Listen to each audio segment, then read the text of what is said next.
Greetings, my beautiful lovelies. It's Emmy. Welcome back. Today's video is sponsored by Trade, who bring you roasted to order coffee from 50 of the best roasters in the nation. Just be one of the first 100 people to click the link down below and use the code Emmy to receive 50% off your first order of coffee. Big thanks to Trade for sponsoring this video. Now today, I'm going to be making donuts, but donuts that contain tofu. Tofu donuts, you know, that brick of or mass of semi-gelatinous white substance that's made from soybeans? Yes, some people cook it in stir fries. Yes, that tofu. I'm going to be using it to make donuts. Crazy. So I had never heard of this until quite recently. Today's recipe, I'm going to be using one that I found from Tastemade Japan. I saw the video of them squishing the tofu and then it became this beautiful donut, and I said, yes, I'm going to be making that. So from my understanding, this donut is based on one that's found from Mr. Donuts, which is a huge donut chain that you can find all over Japan. It's got a very unique, cute shape. It's formed into a ring made of little donut holes, and it's supposed to represent the mascot, from my understanding. The mascot is a lion, and the rings are supposed to be the lion's mane. So stinking cute.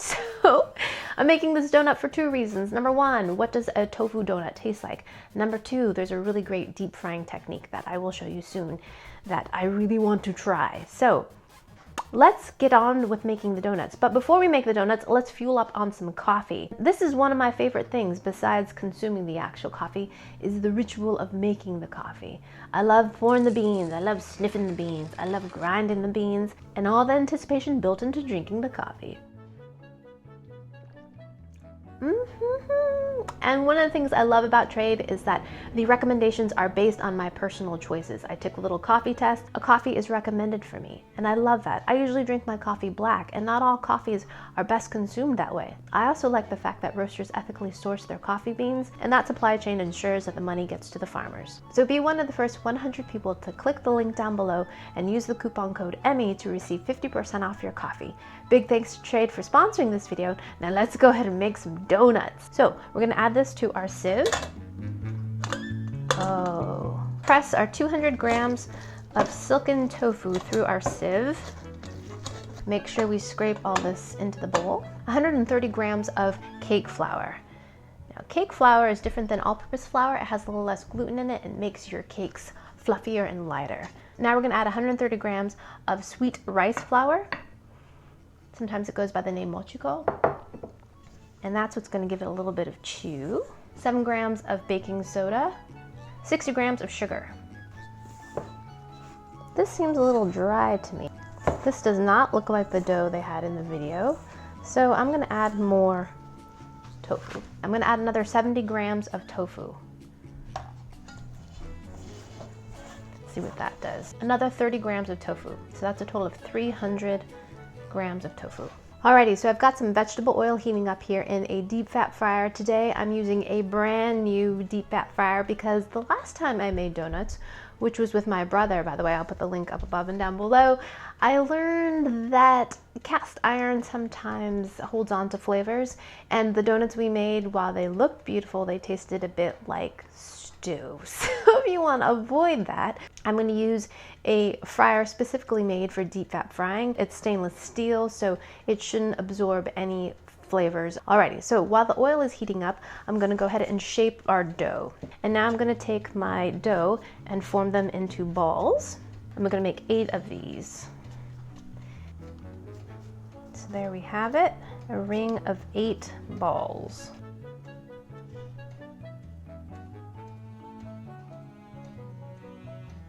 Now here's the part that I'm really curious about. We're just going to drop the whole entire donut, paper and all, right into the hot fat. So here we go. Oh, that was very heavy. It's supposed to fry right away. Oh, that doesn't look so good.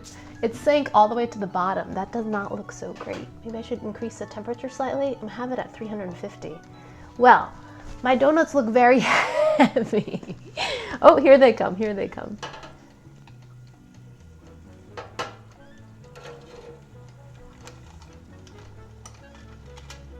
It's supposed to release off the paper. Okay. Okay, it looks like it's working.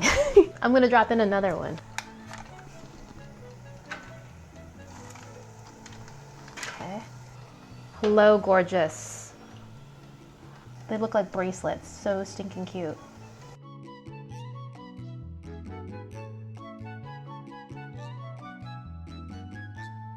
So while the donuts are cooling a little bit, we're gonna make our honey glaze. I've got 130 grams of powdered sugar here. If you haven't seen my beekeeping videos, be sure to check out my other channel. You can see where I get this honey from. 1 tablespoon of honey and 1 tablespoon of milk. Stir that together. Glaze, I'm gonna thin this out so I can actually dip the donuts. So I'm gonna add another tablespoon of milk.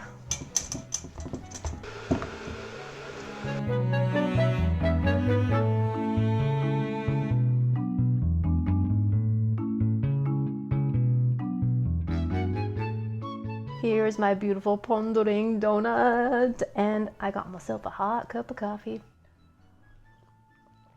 to have it with. This is Dogwood Coffee Company's mixtape, volume number 35. Highly recommended if you're into a medium roast coffee with just classic coffee flavors. Medium roast, by the way, I like to drink my coffee black. I find when you have a dark roast, it's just a little bit too bitter for me. This is quite nice. Now let's just have it with our donut. What I love about this is that you can pull it apart kind of like donut holes and just, yep. Itadakimasu.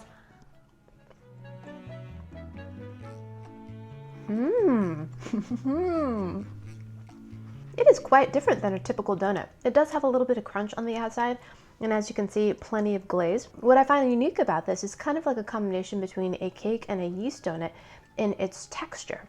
It's a little bit cakey, yet chewy. If I pull apart, you can see it has a little bit of a chew to it, but it does have kind of a bread cake-like quality to it. And in case you're wondering, it doesn't taste like tofu at all. You would never ever know that there's tofu in this donut.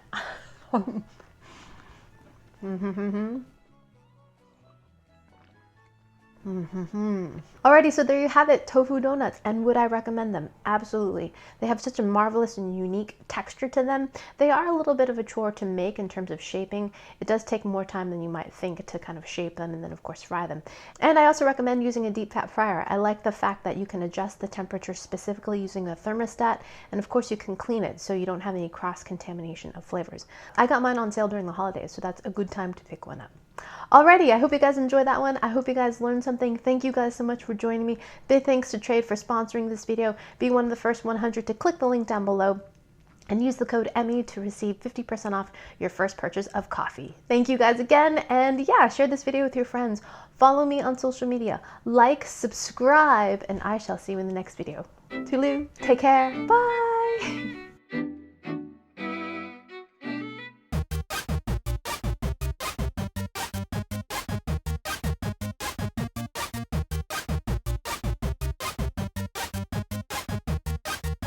Look, I'm like Wilma Flintstone. Or was it Betty Rubble? Did they both have rock pearls?